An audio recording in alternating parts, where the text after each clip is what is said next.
There's a new award-winning 4-grain bourbon that's been taking the market by storm. It's Penelope Bourbon. Bottled at the historic Castle and Key Distillery, Penelope's balanced yet flavorful taste profile comes from a unique blend of 3 bourbon mash bills. It's currently available in 2 expressions, 80 proof and cask strength.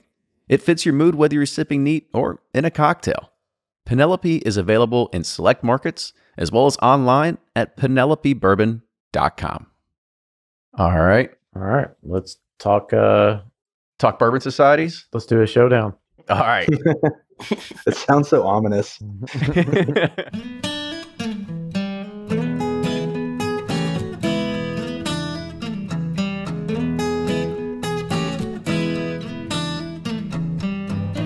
This is episode 286 of Bourbon Pursuit, the podcast featuring news, reviews, and interviews with people making the bourbon whiskey industry happen.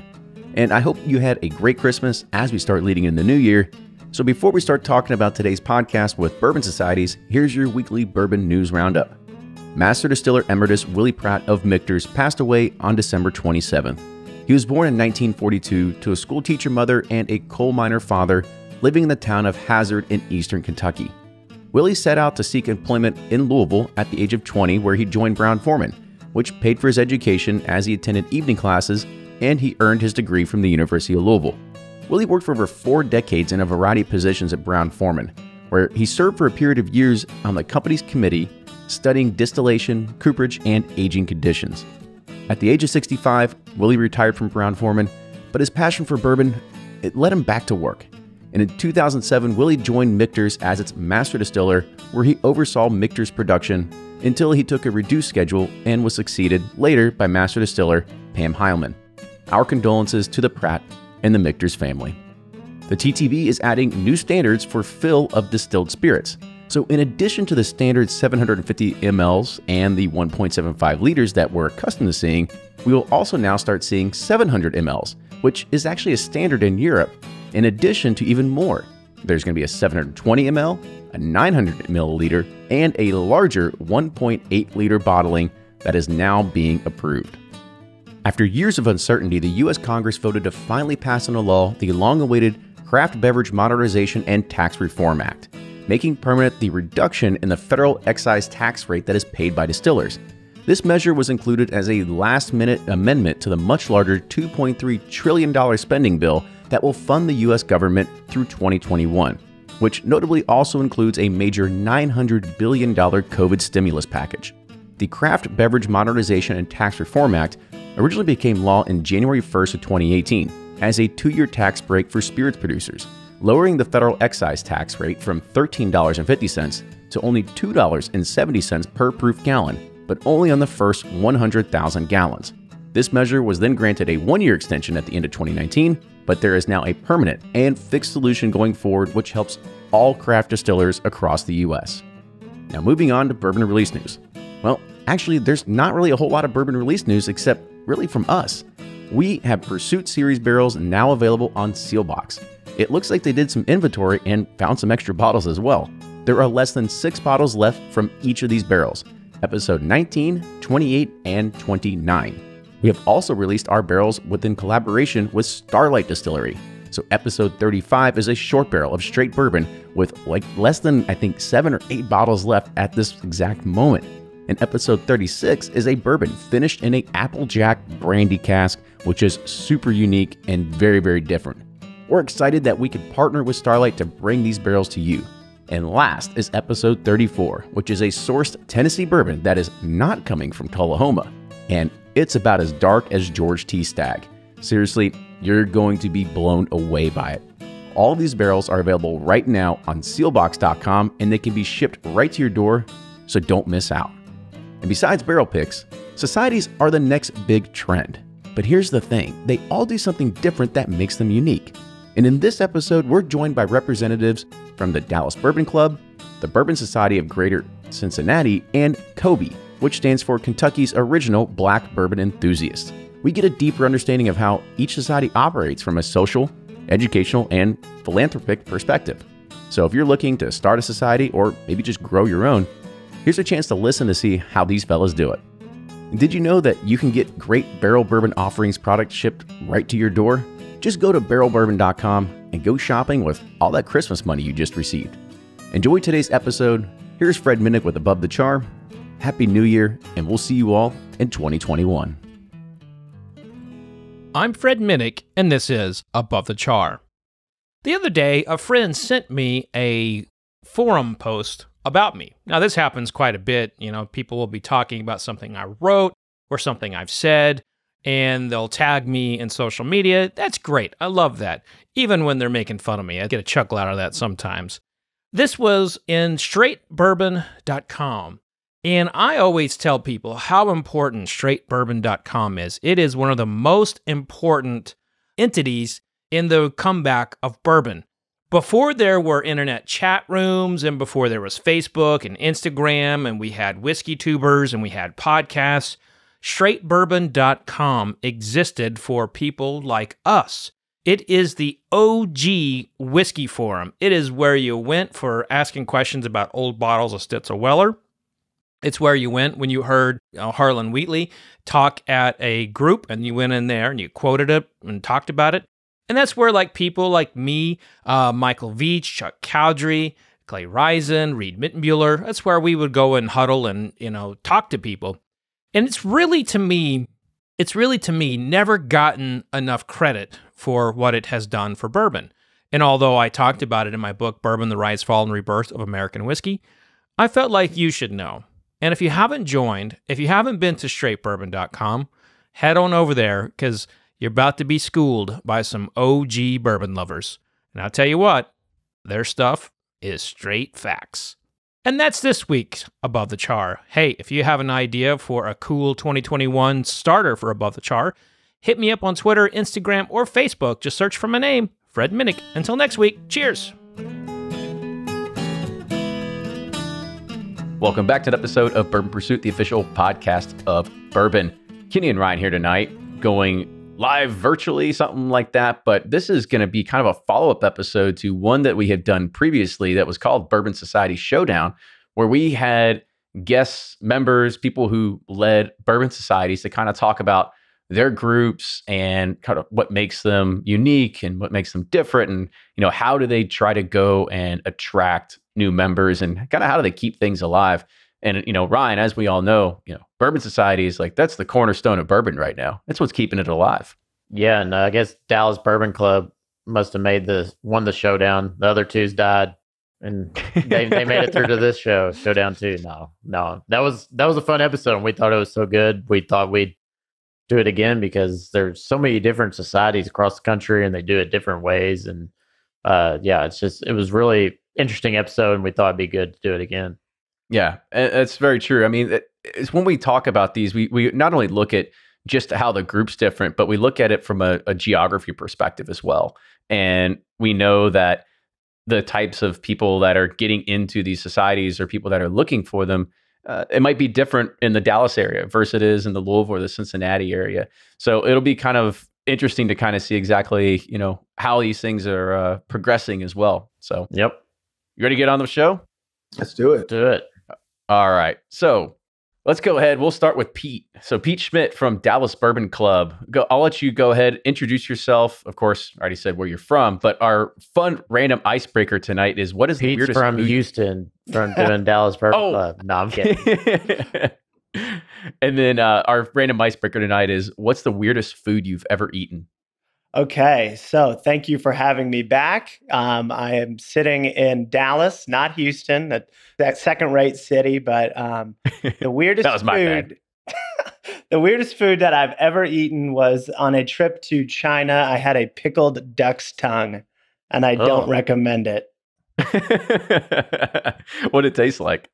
I couldn't get past the texture, so it was in my mouth for all of 2 seconds.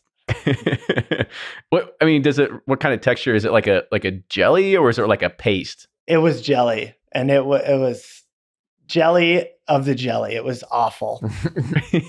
Jelly of the jelly. Interesting. Yeah. All right. And next we got Jamar Mack representing KOBBE. So go ahead and kind of talk about KOBBE as well as answer our fun random icebreaker. Yeah, so as you said, I'm Jamar Mack in Louisville, Kentucky with KOBBE, which is Kentucky's original Black Bourbon Enthusiasts. And probably the weirdest thing I personally eaten, because I don't like much seafood, is probably oysters. Raw oysters. I love raw oysters. Oh, I've tried them in Baltimore, New Orleans. Like I've tried to go around, and it's just not for me. Yeah, my wife always say they taste like snot or boogers, and I'm like, you're crazy. Yeah, not for me at all. Oh man, I tell you what, if I ever see blue points on the menu, give me like 3 or 4 shucks of blue points, man. I'm all about it. Yeah, they're solid. All right, and then Todd Carnes representing Cincinnati. Yeah. So Todd Carnes, have the Bourbon Society of Greater Cincinnati up here. We're probably unique because we straddle the river. So have some Ohio people and some Kentucky people, which is cool. And I actually have one gentleman that has driven from Indianapolis for the past 6 years for our meetings. So shout out to a guy named Brad King, who's pretty awesome. He must really not like Indianapolis Bourbon Club. He tried a couple out there, and I don't think that they were up to his level of what he wanted. So, and the weirdest thing for me was probably when I was in Thailand back in my younger days for a sport I did, a bunch of street food. So there's a ton of seafood on sticks and like skates and octopus and all this other stuff. It was at one point we were just grabbing these sticks because we were with some Thai nationals, and they just said, "Here, eat this." And for me, I just tried to say everything tasted like chicken back then. Yeah, pretty much. What about you, Ryan? What's the weirdest food you've ever eaten? I don't have any, weird stick animal things.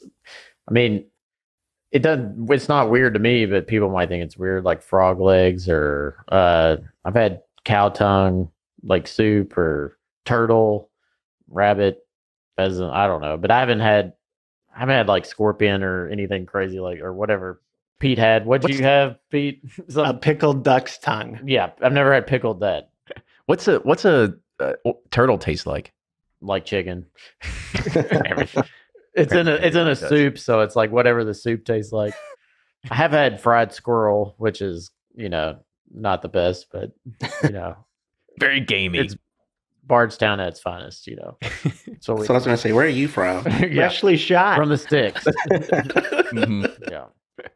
And then for me, I was actually at a dinner. I think it was in San Francisco, and I was with one of my coworkers, and we ordered, like one of the fish, and it comes like fried, and it's got all the bones in it and stuff like that. And he was like, "You got to eat the eyeball." I'm like, "What are you talking about? I'm not eating the eyeball." And he goes, "Yeah, just do it." And he like grabs a toothpick, and you just like kind of like circle around like the socket and just like lift it out. And he was like, "I'll do one if you do one." I was like, "Okay." And he did it. And I was like, "I guess I got to do it now." I did. It was like this crunchy jelly substance. I mean, it was definitely weird, and nothing that I'm like, "Yeah, I need to do this again." Yeah. But hard pass.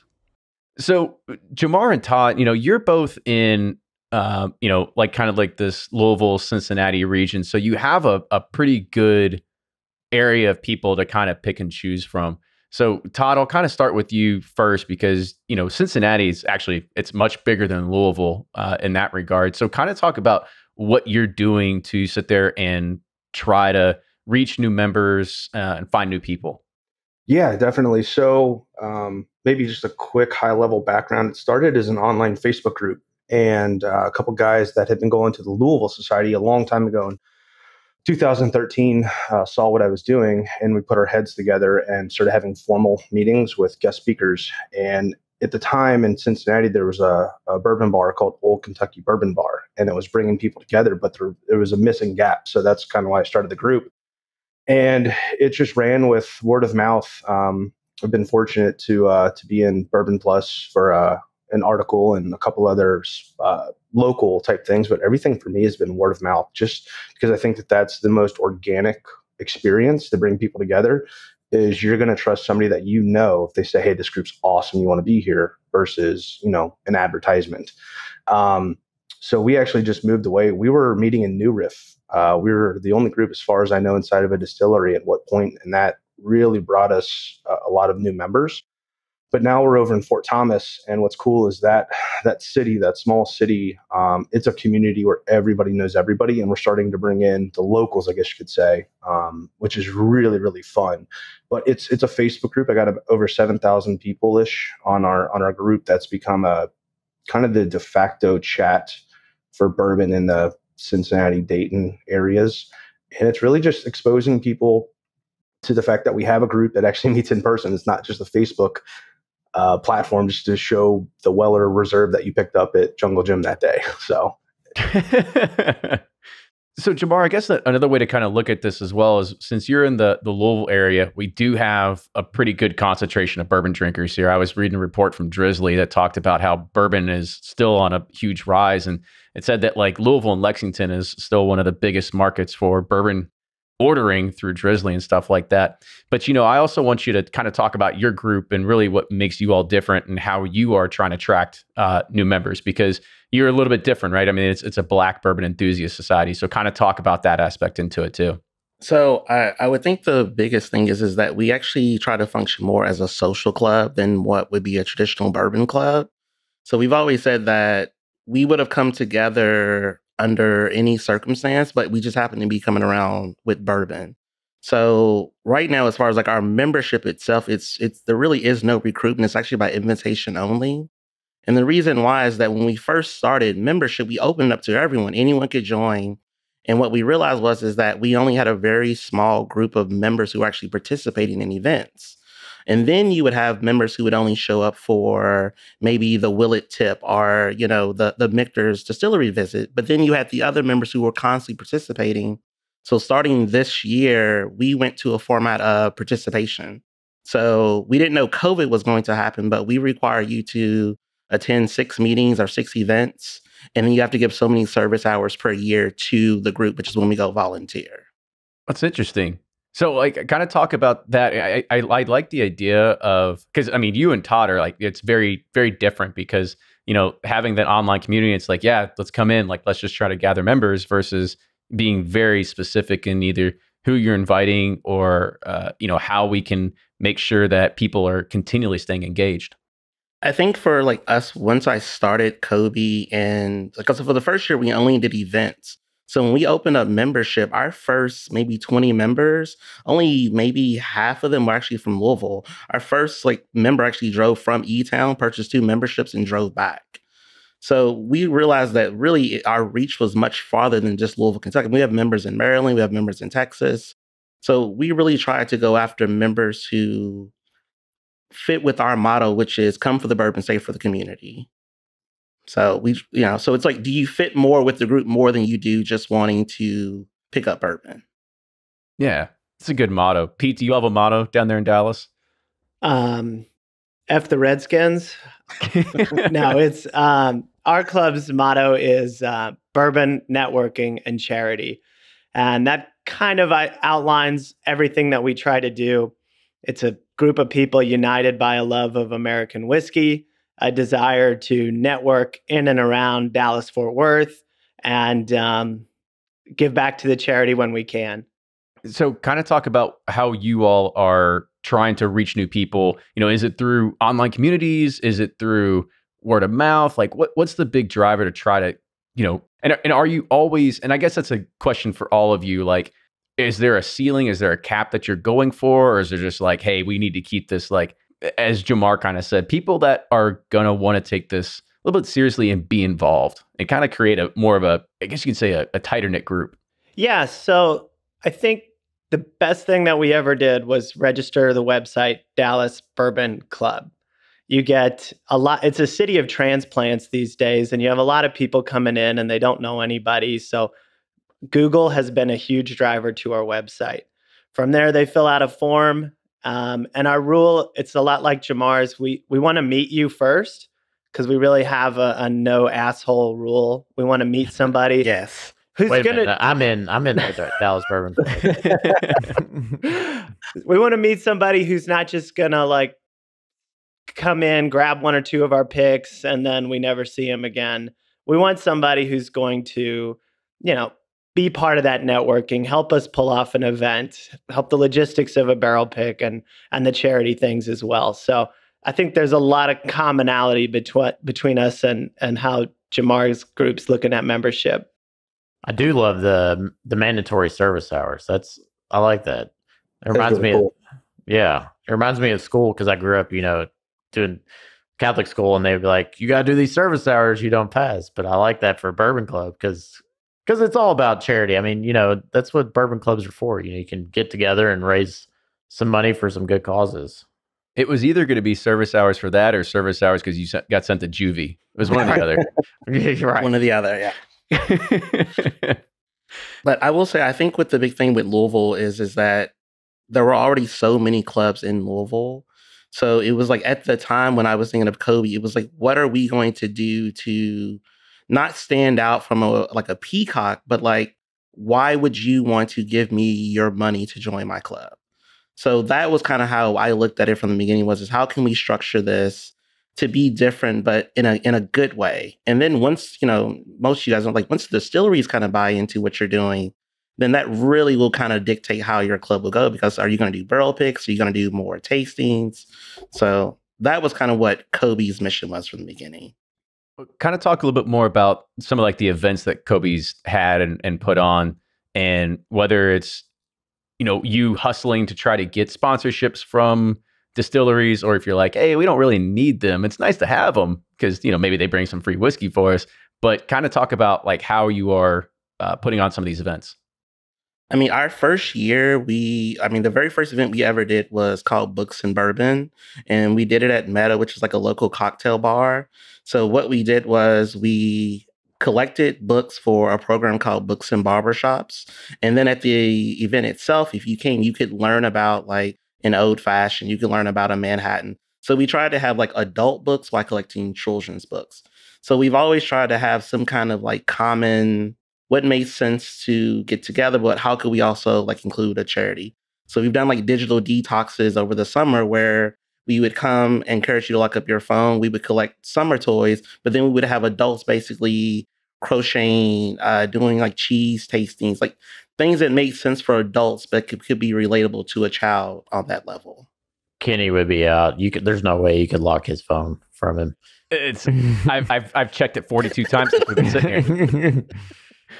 Well, that, and I don't think I've ever picked up and done crocheting either. Kind of, how did crocheting get involved here? Because when we went to Odeon's, there was a lady sitting there doing crochet. And I was like, hey, would you want to come back in 2 weeks and teach like a group of people? And she came back. I mean, like the thing Simple was, story. There we go. When we were first doing our events, I mean, you don't really know what you have until you know what you have. So we were just trying different events. I mean, we would do an event and highlight a brand and not even invite the brand to the event. I mean, like we just didn't really know it at the time. But now we've gone more internal. And last year, I think we only did 1 or 2 public events, and most of them were membership only events. Wow. So Jamar, you put on a lot of like really good points there. And so we'll go to Pete next, because you all talked about having kind of, service and community as a big part of yours. So what are you doing to sit there and try to get people involved with charity or anything like that? So we do about 1 charity barrel a year.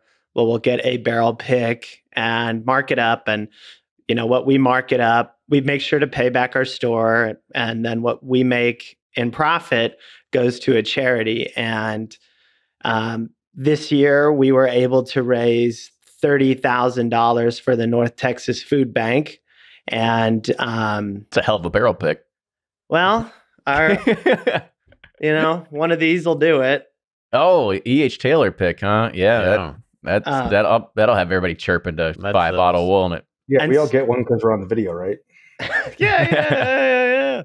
And so with that comes a little volunteer aspect of, we are not only cutting a check to them, we are going to be on site and help with what they call the mobile pantry, which is handing out food. I think it's literally loading up a truck and handing out food to some of the neighborhoods in need. Rather than them waiting in line, you go to them. We've been able to do a Habitat for Humanity home. So we try to mix it up where we can with some charity, where we don't just cut a check, but sometimes that's all you can do, because we did donate to a hospital and they don't want us in there, probably. They don't want you in there delivering babies.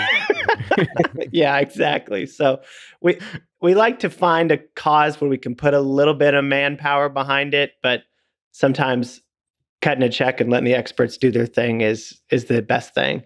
Well, let me just say, we learned the hard way that it looks really cute to collect a bunch of books, but when you try to deliver 300 books, you then realize later on, like, oh, this is where everyone writes checks. Totally understand it. It's not feasible. Oh, it's like if you go out and get 5,000 worth of school supplies, like it's a great gesture, but it's a lot to handle and deal with. So I totally get the check part. Yeah, one time we did a raffle at our Christmas party with all the money going to Toys for Tots, and we're like, oh, it's going to be so cool to be like, with like Andre Johnson that year. He had all those receipts and a U-Haul full of toys. But then it was like, what are we going to do with a U-Haul full of toys? How am I supposed to get that around town? So Oh man. there's a lot of merit in cutting a check. Yeah, I couldn't imagine doing the school supply thing, Jamar, and just be like, "Here's 4,000 pencils. I know you didn't ask for them, but here you go." So, I mean, you show up at Staples and they're actually like asking you to leave immediately. Trust me. They're like, we can't help you with that. You're like, "I got this much money. How many pencils does this get me?" And so, Todd, are you all doing anything, charity wise, or trying to give back, or is it more or less just like trying to find a group of people around, just education and everything like that for bourbon? Yeah, I think our group has become more of it's definitely morphed into a social group. So when we got officially put together back in 2014, private barrels were still a niche. Like every store wasn't doing it, and allocations weren't really seriously cut. Like I think that might have been the year the McKenna barrel program was gone, or maybe 13. And that was just a really big focus. And probably starting around 2017 or so, we really started morphing into more of a social group of just being a place where people can go, and it's morphed into more of a family. So I might be a little different than these guys because I've had a physical meeting every single month with a guest speaker doing tastings, distillers, historians. Fred's been up to talk a couple times. So my actual membership is maybe 100 people, whereas some of these societies and groups run off that Facebook platform of, if you're in there paying maybe a $50 dues, that's kind of your membership. So I don't have necessarily the cash flow, shall we say, to really do big charity things. But we will, every December for a repeal party, we'll do like a chili cook-off, and then we'll raffle off bottles to people. We'll raffle off the private barrels, the physical barrels we have. So we usually do maybe $3,000 to $5,000 a year in writing a check. But my group's really interesting because if bourbon is the focus point, and it's the second Monday of every month, and that's like their night out with this group. But when we do other social events, not as many people come. So it's a different feel here in the Cincinnati area. What are you seeing more success with? I probably have a core group of 60 people that have been, our members. We do $100 a year is what your dues are. And it goes towards the overhead. It's a complete not-for-profit venture. We make sure we have payment for everything. Stickers and stuff. I've never done a sticker. Man, I just ordered some stickers for a little local cost group I have on the side. It's the first time I feel like I'm just selling out because I'm actually doing a sticker myself. But you had to get on at some point. Yeah. Thank God. They usually get stickers, and it's always making fun of me. So this is the first time I've been in charge of it, and it's an interesting experience.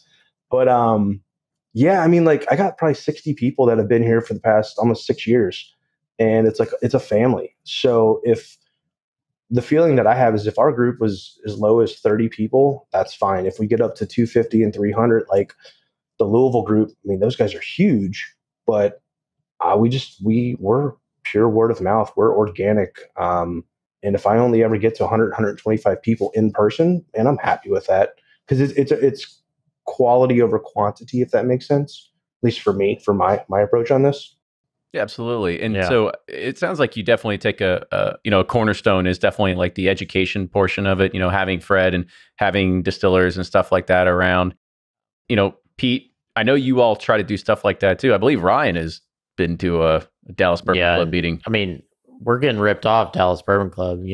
Dues are only $100 in Cincinnati. What are what are the dues in Dallas? Oh, well, we jacked it up to 150. How dare us? Oh, I know.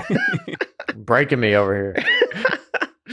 Yeah, so we do, in this unprecedented time that we live in, we're doing a virtual happy hour every other Wednesday. We're trying to get somebody within the industry, whether it's on the distillery side. We've had Ryan on. It's, just a little celebrity guest. We don't tell anybody who we got, just to create a little mystery and a little intrigue to get people to log on. So that's been a lot of fun. We let the guest speaker, sometimes they'll walk us through a tasting lineup, or, just give their spiel about their brand, give them about 30 minutes, and then thank you. It's been fun. And the members, then it turns into a normal member hangout. It's funny, he says celebrity. When they invited me, I had to tag on to like the Greenbrier Nelson. It wasn't just about me, it was about them. So now I'm totally fine with that. Andy was good. He was a lot of fun. No, he was great. No, they were awesome. I was impressed by them. But no, those happy hours y'all are doing are great. Oh, well, now that I'm in my office every Thursday, it's a little different element. Got a hard stop at 10:30, but those things go on into the wee hours. Oh, I'm sure. Oh, geez. And so how are you also, and let's kind of like take COVID out of the picture. Like before then, how are you trying to get, other distillers or master distillers, or are you trying to find like the Balcones of the world or whatever it is that are kind of, and I'd say it's not in your neck of the woods. I'm like, oh, Texas, it's like this big, right? Yeah. And so how are you trying to get, people in person for, types of education seminars like that as well? Are you looking to improve your palate and create your own at-home tasting experience? Well, the folks at Aged & Ore, they're back at it again, and now they're introducing a new innovative spirits flight on Kickstarter this month. Each glass has half-ounce pour indicators, and no scratch paper is required to identify the bourbons during this blind tasting. It's small profile and makes for easy to store in any home bar. Go and learn more right now and get signed up at spiritsflight.com. Attention private pick enthusiasts, whiskey geek retailers, and aspiring bourbon brand owners. Go to krogmans.com today to get started with one of the most unique barrel selections in the business, where everything, it's catered to you. Dream up any label or idea that you want and they can make it happen. So if you're tired of settling for awkward stickers on the sides of bottles, Krogman's Barrel Picks lets you have total control over your design from start to finish. With low minimums and quick turnaround times, Krogman's can take your pick to the retailer of your choice ASAP. Go to krogmans.com. That's KROGMANS.com to get started. So how are you trying to get, people in person for, types of education seminars like that as well? Yeah, so in person, we do a lot of outreach to these brands, and then it's kind of 50-50. These brands reach out to us as well. And, those are fun, but it's really going to depend on the brand, right? Like you'll pack the house for Michter's, but you might have a tough time filling a room for an up and comer. So, we try to make it balance of people we want it. You're crazy about brands that are exciting and up and comers, and it's a chance to work with local bars and restaurants too. So, I think it's been good. They're not always the main events though, because they come and go, right? You can't always plan on them. So we have 4 signature events, we call them, and then those tastings in between, because people have busy lives, right? They can't come to every single thing you're able to plan. So we don't try to go too crazy on events. And so with the people that are coming, I mean, do they just happen to be like passing through that week and travel, or are you like reaching out and saying, hey, can you fly your ass down here and speak to us? We're more like, hey, hit us up when you're in Dallas. We've got, a group of 150 people. Typically our events are We can get about 40 to 50 in there on a weeknight. We'd love to meet you guys. That puts us on their radar. And so when they are in Dallas, the wheels can start turning and we can pull off an event. So you've got like, if they say you're coming, you got like 2 weeks to like roll something out and get people together. 2 weeks is about the perfect time. 2 weeks is lucky. Yeah. 40 to 50. I think we were in that 10 range for when Pursuit Series did their Dallas Bourbon Club talk. That was, well, you guys wanted a more intimate setting. It was great. A more personal group. Well, what I loved about you guys is like we went in, I can't remember, I think it was Bill's office, and he had everything. And he's like, whatever anybody wants, y'all are very like sharing, very hospitable. Had Pecan Lodge. It was a very cool event. Oh, it was a lot of fun, and Bill knows how to put it on. That's for sure. Yeah. And so, Jamar, I kind of want to push it over to you now, because how are you working with other distilleries, and are you trying to do those same things where, if you're trying to have a Michter's in one day to try to talk about their products to your group or anything like that, or is it just more of a social kind of aspect of it? Yeah, so it's kind of the same thing that the Dallas Club was talking about, is that you kind of have these turnouts where you want to work with different brands and different distilleries, but it's kind of like, does anyone want the product? So we've had some situations where we've gone to distilleries, you go through this whole hour, and then you get to the tasting and you're kind of looking at each other like, why did we just spend an hour here? and so that was another thing that kind of why we changed kind of our format for how we run the club. So we have a couple more ambassadors that we have good relationships with, like, Bernie Lumbers, George Harrison's of Evan Williams. So when they typically will have products, we will work with them and not so much reaching out to brands, if that makes sense. So I mean, we're want them to reach out to you. I mean, it'd be in a perfect world. I mean, it just depends on what it is. When Michter's is getting ready to release a toasted, I'm going to send that email to, to Jamie and be like, hey, we need a tasting of this. But we have an event coming up. Yeah, but then there's like other products. It's like, do we really want a half an hour spill of that? And typically the membership doesn't. That's just the truth. Mm-hmm.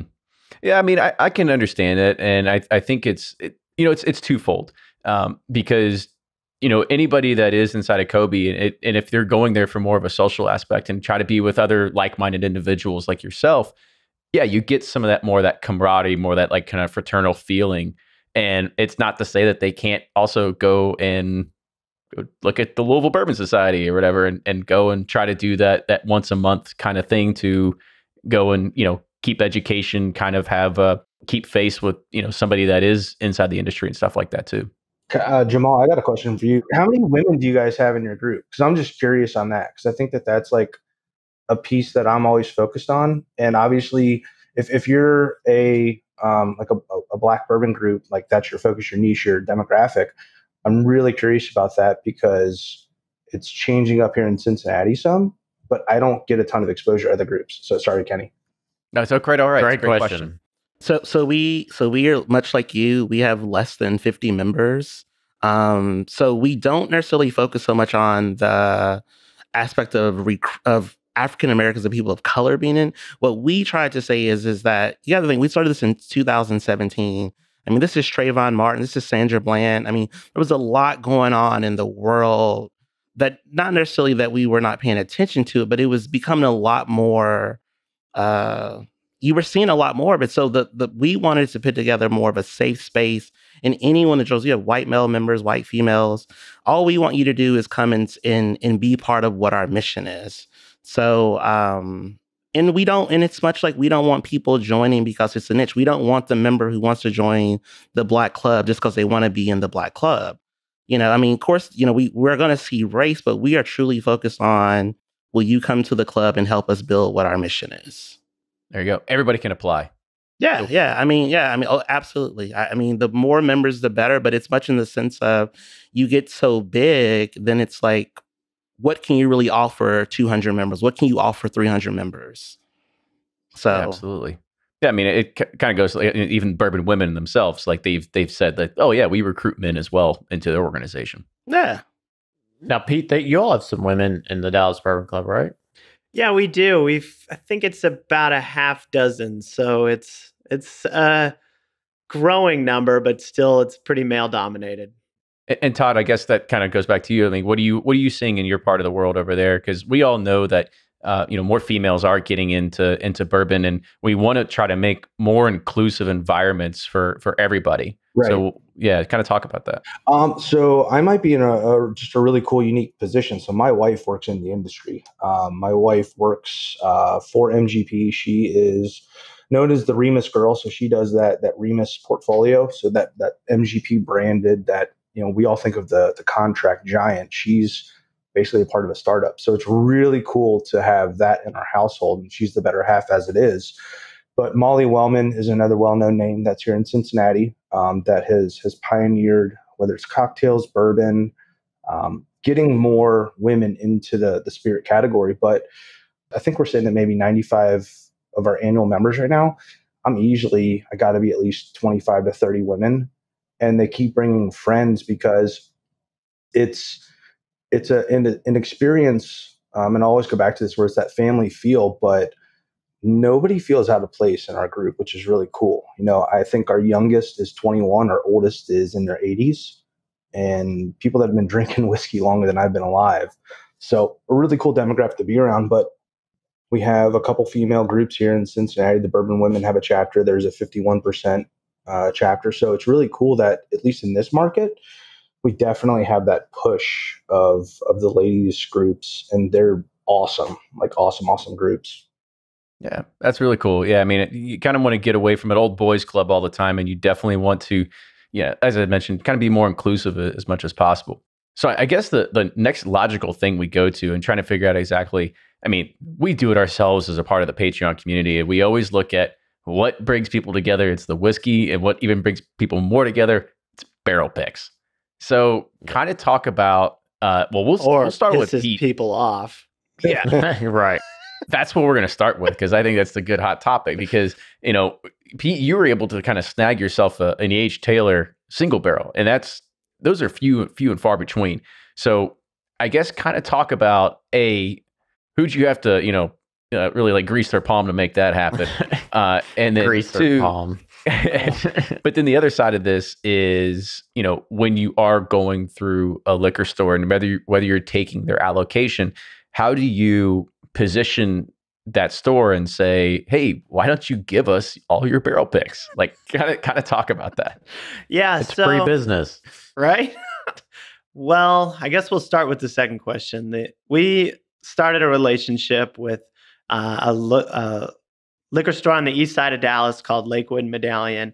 And he already had a pretty good allocation as it is. He's kind of in a weird neighborhood where he sells a lot of fine wine, but he also sells a lot of Fireball. So he gets an incredible allocation, and we worked with him on one barrel, and that worked. He sold through it really quick, and then another, and then eventually, he bought in, and we've never had a problem working with him. So it's truly turned into an incredible partnership. So as long as we keep selling, he's happy to do it because we're able to turn them pretty quick. The Taylor kind of comes from an evolution of that, right? So our first ever barrel pick was a Maker's Mark Private Select, and we thought we had made it. We did it. We got a barrel. You did the 8-hour barrel pick. Yeah.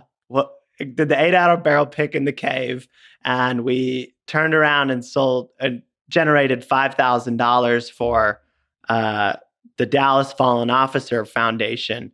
And so that kind of gave us some credibility within the industry, right? We weren't just a bunch of good old boys knocking back good bourbon. We were actually doing something with it.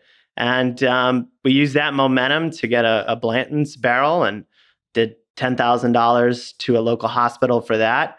And then our pals at Buffalo Trace were like, okay, you guys aren't total idiots and dummies.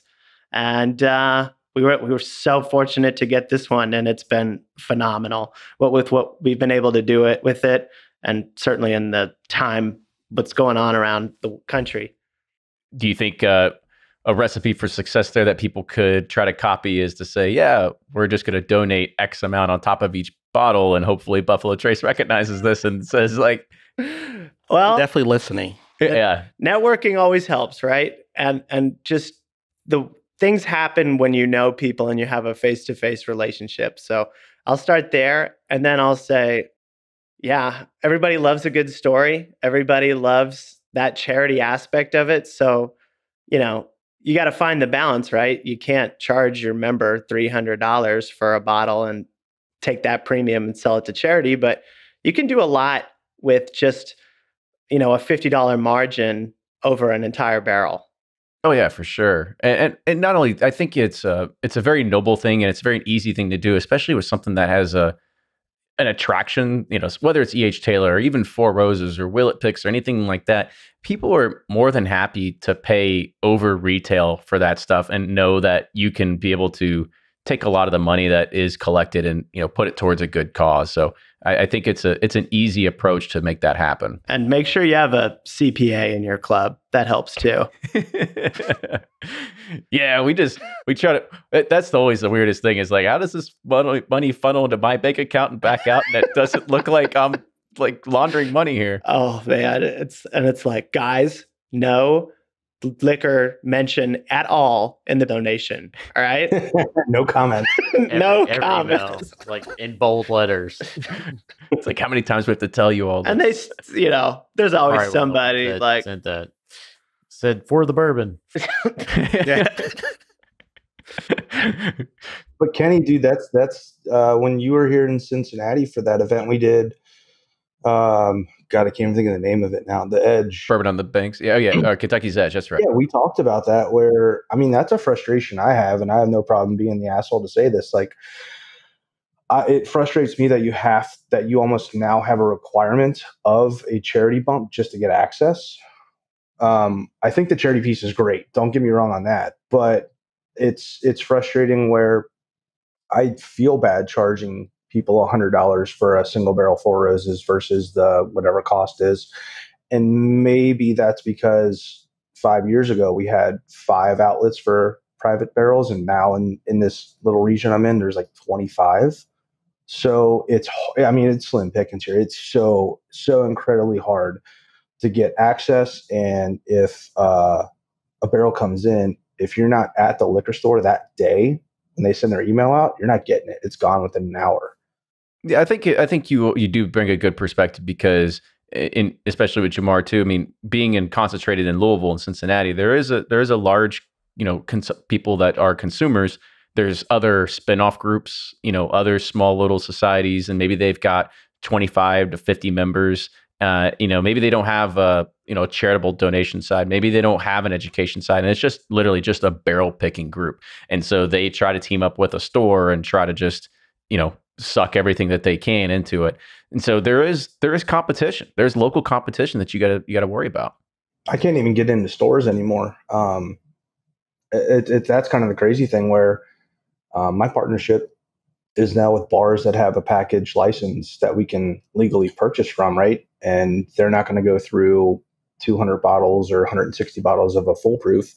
So we can do a chop that way. That's the crazy thing here in the Cincinnati area. That's mine now. That's my avenue now into private barrels, outside of just hoping that a relationship pays off and I can get my way in there. Yeah, you're right. I think a bar is going to be pretty hard pressed to sell or even run through 135 bottles of 125 proof whiskey and cocktails. That's going to be a tough one to swallow. A lot of old fashions. It is. Yeah. And so, Jamar, kind of talk about what KOBBE does. I know you've done Smooth Ambler before. Kind of talk about some other picks that y'all have done. So that's actually the only pick we've ever done. I mean, we looked at doing, I think, like a quarter barrel of the New Riff pick when that was a thing. I mean, but what I've tried to tell our group is that unless we're going to do a pick that is truly unique, and it's kind of much what Cincinnati Slum is, that you can never really get to the unique bottle unless you're going to do all the kind of grunt bottles first. So for our group, it's like, what are we going to do with XYZ before we can even get to an A bottle? So we've only done one. We're on a list for the Old Forester Barrel Proof. But outside of that, I mean, we don't really look to do many barrel picks. Now, what we have done is something similar to what Cincinnati done is find a bar and try to about like an allocation for our group. And then there's a couple local bourbon groups that we're now building relationships with where we're saying, when you go do a barrel pick, KOBBE will buy X amount of bottles every single pick. And then when you do a Willie pick, you do a foolproof pick, then maybe we could get a larger allocation of that because we've been helping you with the Buffalo Trace pick, the Russell Reserve pick. So it's almost like just teaming up with groups. Yeah, help them run through inventory faster. Yeah, that's it. Dude, let's partner up. There you go. Exactly. I told Kenny that earlier. Like, this is my favorite part of the industry. Like, drinking whiskey's fun, but meeting people is awesome. I've done a collab with the Paducah Society, a guy named Brian Shemwell. Awesome people. Like, that's where I think it's so much more fun because you and I will meet in person. We'll see each other's personality. We'll see each other's palates and share stories, and then take that back to our members. And that's what I think is necessary right now with all this stuff going on. There's saturation. There's so many new people into the category and the market, and we see all these posts on our groups of the Weller Special Reserve, or they found a maker's pick, or they found this that some of us on here might look at like, okay, cool, awesome. But it's really bringing those people together, and like we get to know the individuals, and we can share stories. And that's what I think this industry needs the most right now, is getting back to old school storytelling, like the Jimmy and Eddie and Fred and Booker style stories of, check this out, this happened this one time. That's what I'm looking for. Yeah, I mean, the Facebook has definitely helped proliferate bourbon for sure. But if you're just in these groups where it's like, look what I got, it's like, okay, another picture of some guy's patio with a bottle I didn't get, and it's so repetitive, right? So having these groups to actually be about relationships, events, putting faces to names, I think that's the key and the essence of a great group. I mean, my group's Facebook sucks. Like, it's just not very active. It's terrible. Come on. You're honest. Yeah, about the same. you? Bro, it's just like, I don't know, it's just not the most active thing. And if that's the worst part of our organization, then I sleep pretty well at night because of that. So nobody's going on there and be like, I got the new Weller single barrel. Yeah, we get that, but it's just like, it hasn't turned into a fireball group. You just get Pete's reviews every week or something. Oh, it's like, hey, come to my part of Dallas. I don't want to go 45 minutes to you.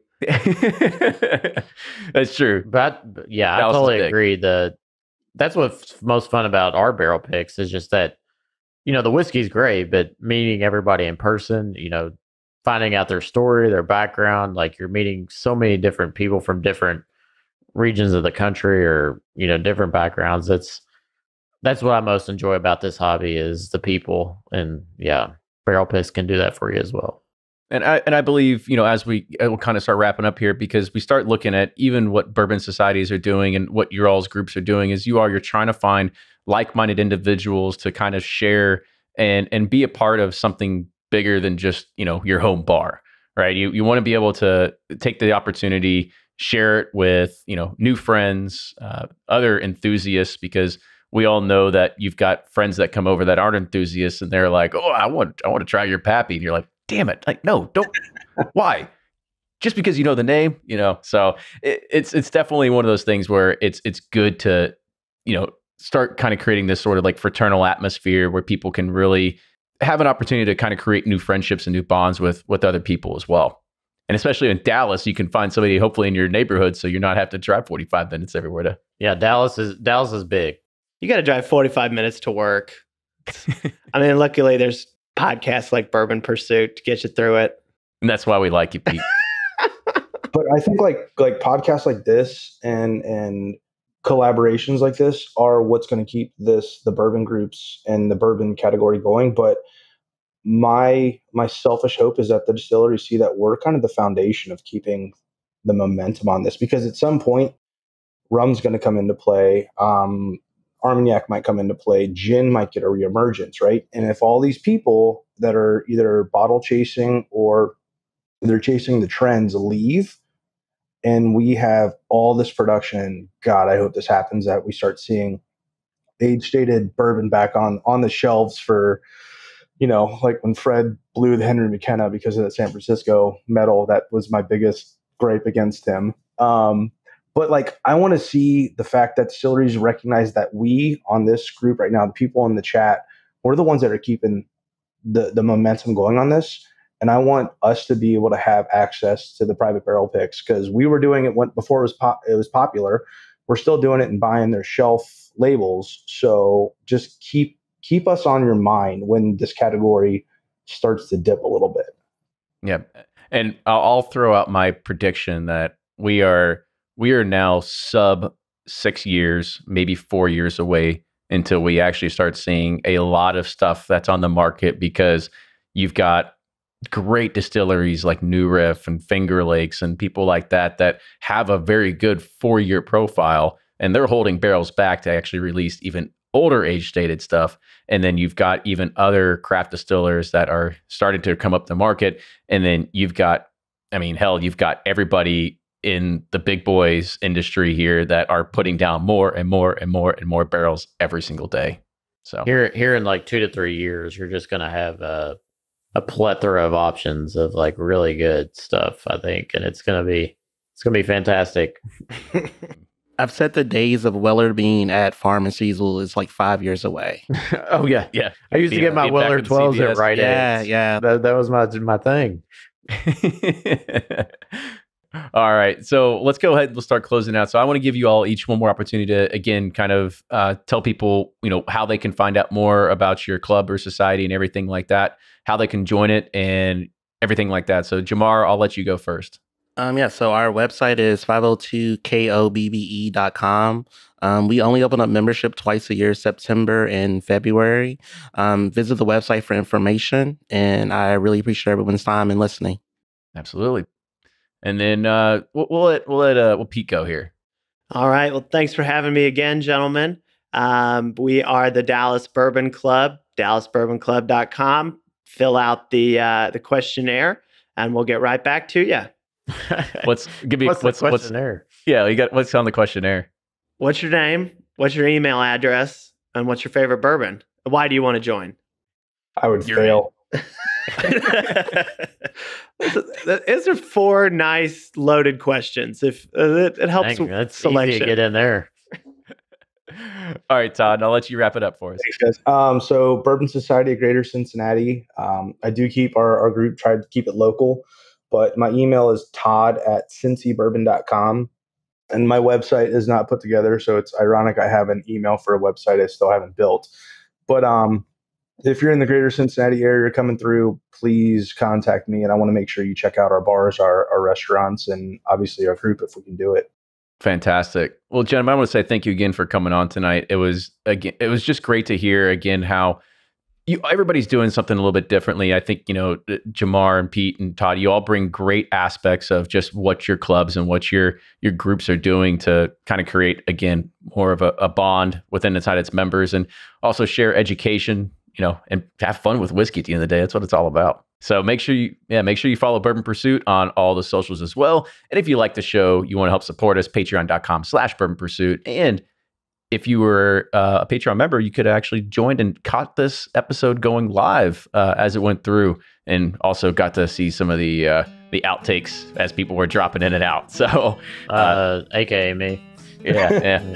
Sorry. It's okay. We weren't going to call you out, but you called yourself not out. A good co-host. Yeah, it's all right. So with that, I want to say thank you, everybody, for tuning in, and we'll see you all next week.